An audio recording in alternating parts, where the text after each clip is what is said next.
Hi అండి, నమస్తే. Welcome to read with Yashu. Shri Vedavyasa Maharshi ప్రణీతము సాహిత్య కళానిధి శ్రీ విశ్వనాథం సత్యనారాయణ మూర్తి గారి తెలుగు వచన రచన అయిన శ్రీ శివమహాపురాణం రుద్ర సంహిత సతీఖండంలో ఉన్నామండి. నిన్నటి భాగంలో సంధ్య అరుంధతిగా ఎలా మారింది, ఎవరిని పెళ్లి చేసుకుంది అని చదువుకున్నాం. ఇవాళ వసంతుని ఆవిర్భావం నుంచి కంటిన్యూ చేద్దామండి. సూతుడు మునులతో ఇలా అంటున్నాడు: ఓ మహర్షులారా, నారదుడు ప్రశ్నింపగా బ్రహ్మగారు చెప్పిన తర్వాత కథను మీకు చెబుతున్నాను, వినండి.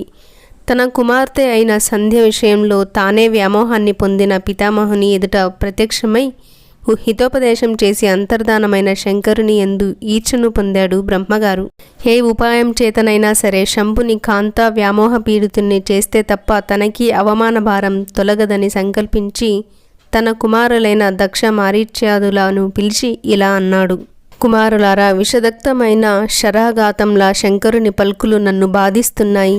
కేవలం కాంత యందు మనసులో అభిలాషను మాత్రమే పొందాను. దానికే శంకరుడు నన్ను గద్దించాడు. నన్నే కాదు, మిమ్మల్ని కూడా ధిక్కరించాడు. ఈ అవమాన భారం నన్ను దహిస్తోంది. మీరు ఏ ఉపాయం చేతనైనా సరే శంకరుని సంసార పాశబంధుణ్ణి చెయ్యండి. నిరంతరం యోగ మార్గావలంబి అయిన శంకరుని మనస్సు చలింపచేయడం దుష్కరం, అయినా చేసి తీరాలి. ఈ కార్యంలో లోకహితం కూడా ఉంది. తన కుమారులనిలా ప్రోత్సహించి రతిసహితుడై నిలబడి ఉన్న మన్మధుడిని చూసి, హే కుమారా, నువ్వు నా పుత్రులలో శ్రేష్ఠుడవు, సర్వదా సుఖదాయకుడవు, సహధర్మచారిణి అయిన రతితో కూడి ప్రకాశమానంగా ఉన్నావు. మీ జంట పద్మాలతో నిండిన సరోవరం వలె, మెరుపులతో కూడిన మేఘం వలె, చంద్రులతో ప్రకాశిస్తున్న రాత్రి వలె, లక్ష్మీశోభితుడైన హరివలె మహాశోభదాయమానంగా నయనానందకరంగా ఉంది. మీ దాంపత్యం శ్లాఘనీయం. నీ వలనే శివుణ్ణి కూడా ఇంటివాణ్ణి చెయ్యి. నా మాట విను. పితృవాక్య పరిపాలన పుత్రులకు కర్తవ్యం కదా. ఇది వేద మార్గం. ఇందులో జగద్దితం కూడా ఉంది. ఈ కార్యం నీ వల్ల మాత్రమే నెరవేరుతుంది. తప్పదు, చేయాలి అని విధాత నియంత్రించగా మన్మధుడిలా అన్నాడు: తండ్రి, నీ ఆజ్ఞను తప్పక నెరవేరుస్తాను. కానీ నా మహాస్త్రం స్త్రీ. శంకరుని మోహింపచేయగల అట్టి స్త్రీని సృష్టించు. ముందు శంకరుని, ఆపై ఆమెను మోహింపచేస్తాను. మన్మధుని మాటల్లోని సత్యాన్ని గుర్తించిన విధాత శివుణ్ణి మోహింపచేయగల స్త్రీ ఎవరా అని చింతను చేస్తూ ఒక దీర్ఘ నిశ్వాసను విడిచిపెట్టాడు. దాని నుండి వసంతుడు పుట్టాడు. అతడు పుష్పమాల విభూషితుడు, సోణ రాజీవ సంకాశుడు, పద్మదళ యతాక్షుడు, పూర్ణచంద్రముఖుడు, శ్యామవర్ణుడు, సర్వాంగ సుందరుడు, సంపూర్ణ సర్వలక్షణుడు, కోదండరేఖ మండిత పాదచిహ్నితుడు. కుసుమాకారుడైన వసంతుడు పుట్టగానే సుగంధవందరమైన మలయానిలం మందమందంగా వీచింది. తరులన్నీ విరులతో మురుపు చూపాయి. కోమల కుహూకార పంచమ స్వరంతో కలకంఠాలు కూసినాయి. నిర్మల జలపూరిత సరోవరాలన్నీ ప్రఫుల్ల పద్మాలతో శోభించాయి. అట్టి వసంత ప్రాదుర్భావంతో సకల లోకాలు ఆహ్లాదభరితమయ్యాయి. లోకోత్తముడైన వసంతుని చూసి సంతోషంతో పితామహుడు కందర్పునితో ఇలా అన్నాడు: ఓ మన్మదా, నీతో సమానమైన ఇతడు నీకు సహచరునిగా ఉండి అనుకూలంగా నీకన్ని కార్యాలను నెరవేర్చగలడు. అగ్నికి వాయువు వలె నీకితడు ఉపకరిస్తాడు. ప్రసన్నంగా ఉన్నవారి మనస్సులో స్త్రీ విషయమైన కామవాంఛను కలిగిస్తాడు గనుకను, ఈ పైనుండి నీవెప్పుడు ఇతని ఎందే ఉంటావు గనుకను ఇతనికి వసంతుడు అని అన్వర్త నామధేయాన్నుంచాను. మలయ పవనుడు ఈ వసంతునికి సహాయకారుడుగా ఉంటాడు. అంతేకాదు, భావము, హావము, హేళ, మాధుర్యము, ధైర్యము, లీల, విలాసము, విచ్చిత్తి, విభ్రవము, కిలికించుతము, మొట్టాయితము, కుట్టమితము, బిబ్బోకము, లలితము, కుతూహలము, చకితము, విహృతము, హాసము అనే ఈ 18 శృంగార చేష్టలు నీకు సహకరిస్తాయి. కుమారా, వీటికి తోడుగా కర్మాశ్రయాలైన కళలు 24, ద్యూతాశ్రయాలైన కళలు 20, శయనోపచారికములైన కళలు 16, ఉత్తర కళలు 4, మొత్తం 64 కళలు కూడా నీకు సహాయంగా ఉంటాయి. వీరు నీకు స్నేహితులైనట్లే రతికి కూడా ఇష్టలుగా ఉంటారు. వీరందరి సహకారంతో నే చెప్పిన గొప్ప కార్యాన్ని మహోత్సవంతో సిద్ధింపచేయి.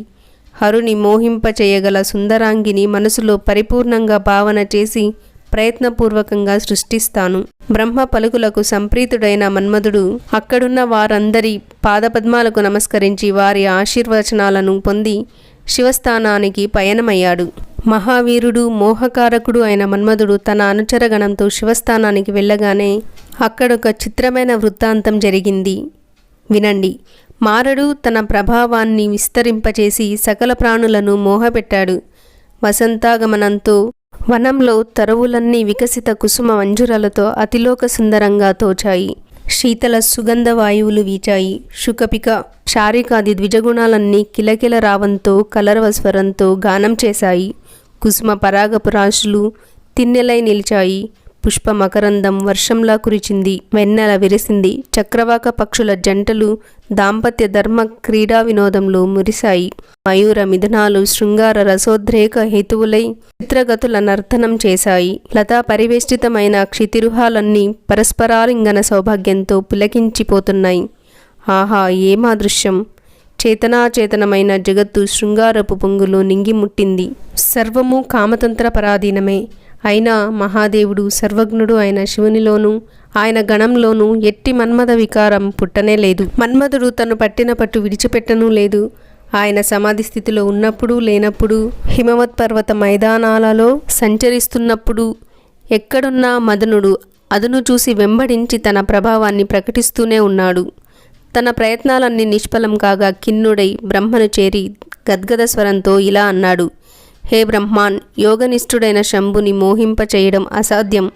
నేనే కాదు, లోకంలో ఎవరి వల్ల కాదు. త్రినేత్రుడు జటాజూటధరుడు కాలకంఠుడు అయిన ఆయన ముందు నిలబడగలిగిన వారెవ్వరు?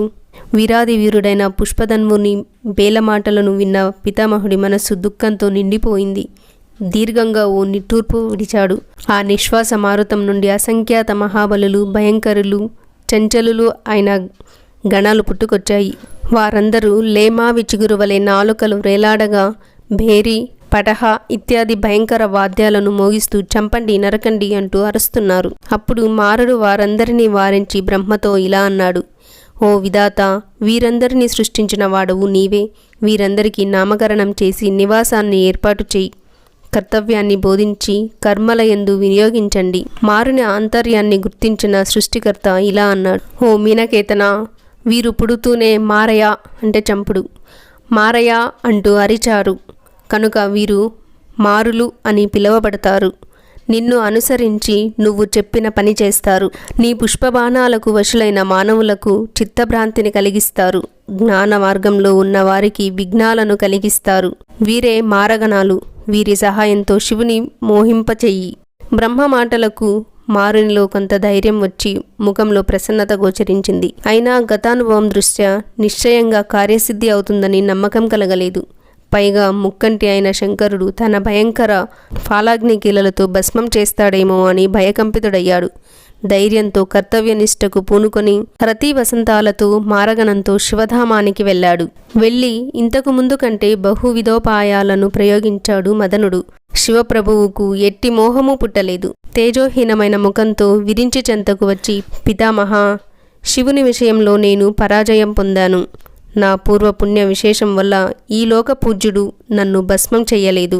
మీకంత పట్టుదల ఉంటే మరో ఉపాయాన్ని అన్వేషించండి అని చెప్పి కుసుమశరుడు తన నిజస్థానానికి తరలి వెళ్ళాడు. తర్వాత బ్రహ్మ మన్మధులు ఏం చేయబోతున్నారన్నది రేపటి భాగంలో చదువుకుందాం. వీడియో నచ్చినట్లయితే లైక్ చేసి కామెంట్ చేయండి. అలాగే ఇలాంటి వీడియో చూస్తారో అనే అట్లాంటి వాళ్ళకి షేర్ చేసి సబ్స్క్రైబ్ చేసుకోండి. Thank you for watching. సర్వం ఉమామహేశ్వర పాదార్పణం. ఇవాల్టి జనరల్ నాలెడ్జ్ సెగ్మెంట్లో పొడుపు కదా. అరచేతి కింద అరిసే ఏమిటది? ఆన్సర్ తెలిస్తే ఇప్పుడే కామెంట్ చేయండి, లేదంటే రేపటి వరకు వెయిట్ చేయండి. నిన్నటి ఈ క్వశ్చన్కి ఆన్సర్ తమలపాకు.